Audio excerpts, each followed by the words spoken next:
Moby-Dick, or The Whale, by Herman Melville. Chapter 24, The Advocate. As Queequeg and I are now fairly embarked in this business of whaling, and as this business of whaling has somehow come to be regarded among landsmen as a rather unpoetical and disreputable pursuit, therefore I am all anxiety to convince ye landsmen, of the injustice hereby done to us hunters of whales. In the first place, it may be deemed almost superfluous to establish the fact that among people at large, the business of whaling is not accounted on a level with what are called the liberal professions. If a stranger were introduced into any miscellaneous metropolitan society, it would but slightly advance the general opinion of his merits, were he presented to the company as a harpooner, say, and if in emulation of the naval officers he should append the initial SWF sperm whale fishery to his visiting card. Such a procedure would be deemed preeminently presuming and ridiculous. Doubtless one leading reason why the world declines honoring us whalemen is this. They think that, at best, our vocation amounts to a butchering sort of a business, and that when actively engaged therein, we are surrounded by all matters of defilements. Butchers we are, that is true, but butchers are also, and butchers of the bloodiest badge, have been all martial commanders whom the world invariably delights to honor. As for the matter of the alleged uncleanliness of our business, ye shall soon be initiated into certain facts hitherto pretty generally unknown, and which upon the whole will triumphantly plant the sperm whale ship at least among the cleanest things of this tidy earth. But even granting the charge in question to be true, what disordered slippery decks of a whale ship are comparable to the unspeakable carrion of those battlefields from which so many soldiers return to drink in all ladies' platitudes?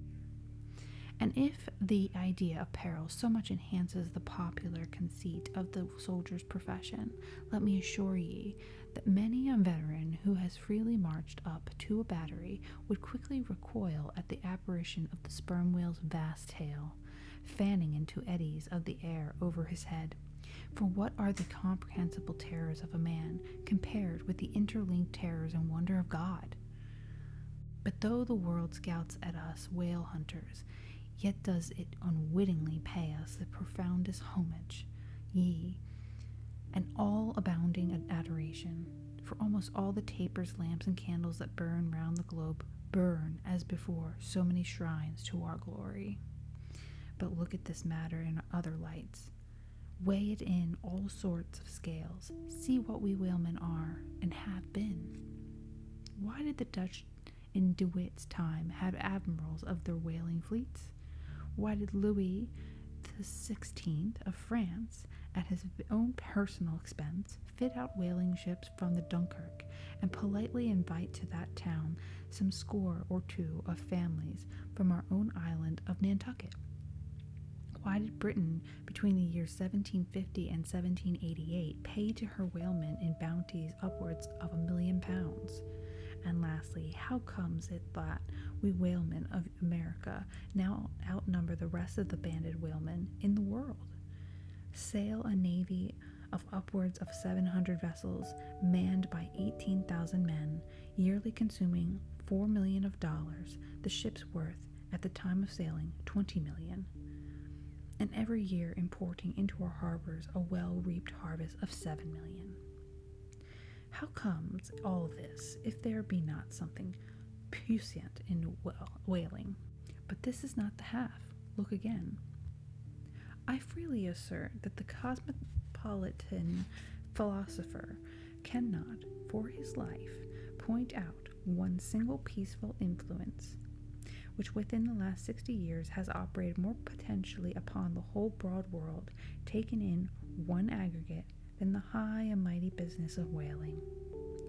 One way or another, it has begotten events so remarkable in themselves and so continuously momentous in their sequential issues that whaling may well be regarded as that Egyptian mother who bore offspring themselves pregnant from her womb.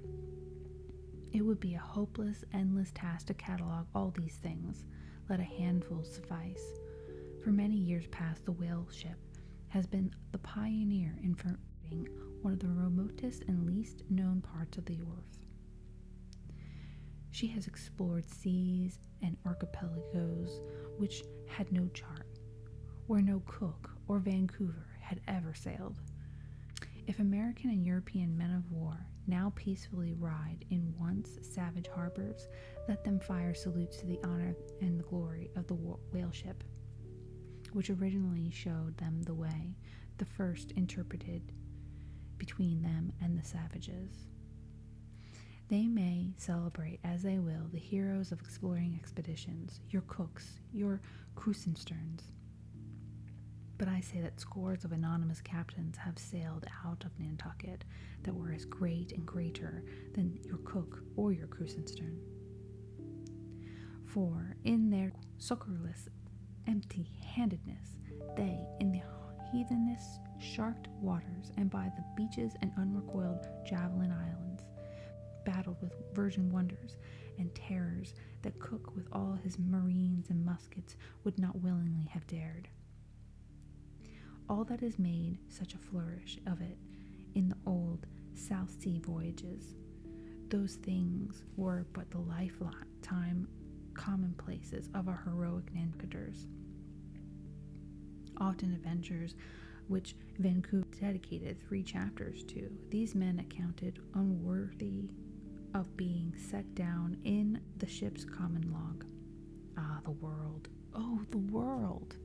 Until the whale fishery rounded Cape Horn, no commerce but colonial, scarcely any intercourse but colonial, was carried on between Europe and the long line of the opulent Spanish provinces on the Pacific coast. It was the whalemen who first broke through the jealous policy of the Spanish crown, touching those colonies, and if space permitted, it might be distinctly shown how from those whalemen at last eventuated the liberation of Peru, Chile, and Bolivia from the yoke of old Spain, and the establishment of the eternal democracy in those parts. That great America on the other side of the sphere, Australia, was given to the enlightened world by the whalemen. After its first blunder-born discovery by a Dutchman, all those ships long shunned those shores as pestiferously barbarous, but the whale ship touched there. The whale ship is the true mother of that now mighty colony.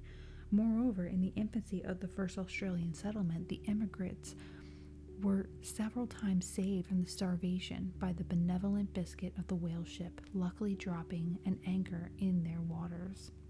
The encountered isles of all Polynesia confess the small and same truth, and do commercial homage to the whale ship that cleared the way for the missionary and the merchant, and in many cases carried the primitive missionaries to their first destination. If that double-bolted land, Japan, is ever to become hospitable, it is the whale ship alone to whom the credit will be due, for already she is on the threshold. But if in the face of all this you still declare that whaling has no aesthetically noble associations connected with it, then I am ready to shiver 50 lances with you there and unhorse you with a split helmet every time. The whale has no famous author, and the whaling no famous chronicler, you will say. The whale no famous author, and no whaling no famous chronicler. Who wrote the first account of our Leviathan? Who but mighty Job? And who composed the first narrative of a whaling voyage? Who, but no less a prince than Alfred the Great, who with his own royal pen took down the words from other, the Norwegian whale hunter of those times, and who pronounced our glowing eulogy in Parliament? Who but Edmund Burke? True enough, but then whalemen themselves are poor devils. They have no good blood in their veins. No good blood in their veins.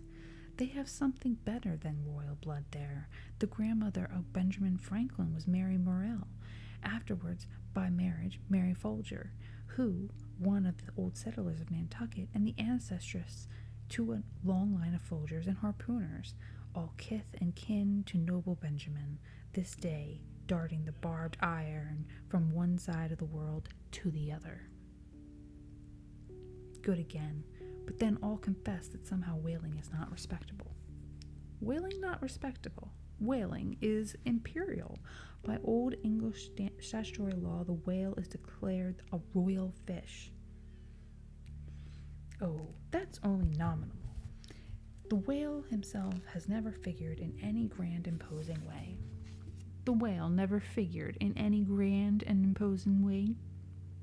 In one of the mighty triumphs given to a Roman general upon his entering the world's capital, the bones of a whale brought all the way from the Syrian coast were the most conspicuous object in the symboled procession. Granted, since you cite it, but say what you will, there is no real dignity in whaling. No dignity in whaling? The dignity of our calling, the very heavens attest. Cetus is a constellation in the south, no more. Drive down your hat in presence of a czar and take it off to Queequeg, no more. I know a man that, in his lifetime, has taken 350 whales. I count that man more honorable than that great captain of antiquity who boasted of taking as many whale towns. And as for me, if by any possibility there be any as yet undiscoverable prime thing in me, if I shall ever deserve any real repute in that small but high-hushed world which I might not be unreasonably ambitious of, if hereafter I shall do anything that, upon the whole, a man might rather have done than to have left undone, if at my death my executors, or more properly my creditors, find any precious MSS in my desk, then here I prospectively ascribe all the honor and the glory to whaling, for a whale ship was my Yale College and my Harvard.